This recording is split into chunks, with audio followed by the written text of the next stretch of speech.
Hi, welcome back to Scripture Explorers. I'm James. I'm Aria. And I'm Daisy. And we're the Scripture Explorers. And so the princess and the prince lived happily ever after. What a fun story. I like the part where they had the sword fight. I like that they fell in love in the end. Are you reading stories? Yeah, I like reading stories. Me too. And do you know who else likes stories? Jesus. Jesus likes stories? He used to tell a lot of them to his followers, but they were a special kind of story called a parable. What's a parable? It's a story that teaches us something. In the Bible, they teach us about God and Jesus. These stories usually use a lot of symbolism.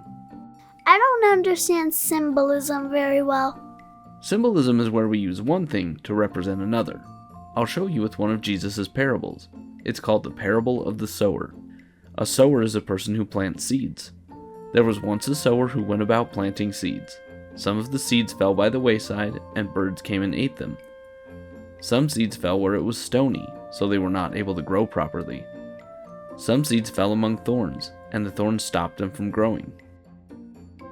But then there were seeds that fell on good ground, and they were able to grow and bring forth fruit. Now, do you think this is really a story about seeds? No, but I don't know what it's about either. The sower is Jesus and his teachings. The seeds show what happened to people when they hear his words. The seeds that fell by the wayside represent people who have been tricked by Satan. The seeds that fell in stony places are people who hear the word happily at first, but then they stop listening. The seeds that fell among thorns are people who let the things of the world, like money, be more important than the things of God. And the seeds that fell on good ground and brought forth fruit are people who listen and let their hearts and lives be changed by the teachings of Jesus. Do you see now how the seeds in the story represent people?